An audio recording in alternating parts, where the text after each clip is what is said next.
бид нар мэднэ бүгдээрээ дүүрэг болгонд хүүхдийн сүний цэгтэй байсан. Угжны сүү гэж байсан, каш гэж байсан, дүмснээ нугш гэж төрөл бүрийн хүүхдийн тижэл байсан. Тэгэхээр зэрэг энэ чиглэлээр үйлдвэрүүд маань бас эхэлсэн. Эхлээгүй биш, эхлэлийг тавьсан. Тэгээ ялангуяа одоо луунтай эдэм хэрэгцээтэй юм байна. Энэ хүүхдэд одоо яг бага насны хүүхдэд тос агуулмж багтаа сүм бүтээгдэхүүн хэрэгцээтэй байдгийм байна гэд.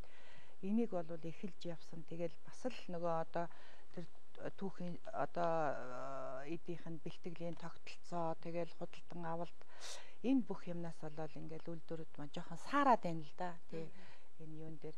За тэр хуурай сүүний асуудал дээр хүүхдийн тижээлийн асуудал дээр манай хууль байдаг тийм ээ ганцэргөө. Эхийн сүгээр заавал хүүхдээ өгчих ёстой.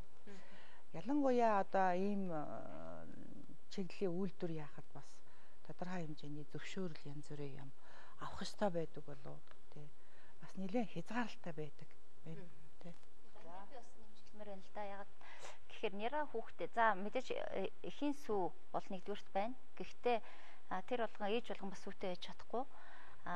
Ер нь энэ нэран сүүний үйлдвэрлэх асуудал бол өндөр технологийн үйлдвэрлэлтэй. Өндөр технологийн үйлдвэрийг бид нэр байгуулахын тулд бол хөрөнгө оруулалтын асуудал байгаа байхгүй юу? Хөрөнгө оруулалтын асуудал одоо наазах нь 20-30 тэрбум төгрөгөөр ч юм уу үйлдвэр босох шаардлагатай болдог.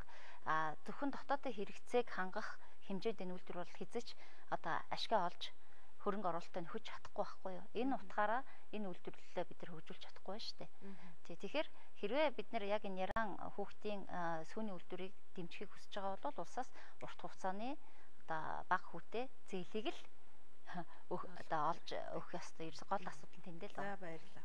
За манай нэвтрүүлгийн цаг ерөнхийдөө дууслаа. Эцэст нь би эндээс Монгол хүн бол мэдээж тэрүүш тав гишүүний хэлснээр сүүгээр өгжөж өссөн сүүж сүл хөхөж өссөн ард түмэн сүүний хэрэглээ тий сүү ямар ч гэсэн сүүний хэрэглээ бол бидэнд донд байх ёстой. Үнэхээр буурж байгаа юм байна хэрэглээ. Эндээс ямар дүгнэлт гарч байна вэ гэвэл бидэнд төрийн бодлого за мөн түүнчлэн сүү үйлдвэрлэгч нар маань өөрсдөө нэгдэж сүлжээ байгуулах тал дээр маш анхаарч ажиллах хэрэгтэй юм байна гэдэг нь бол тодорхой боллоо өнөөдрийн хэлэлцүүлгээс.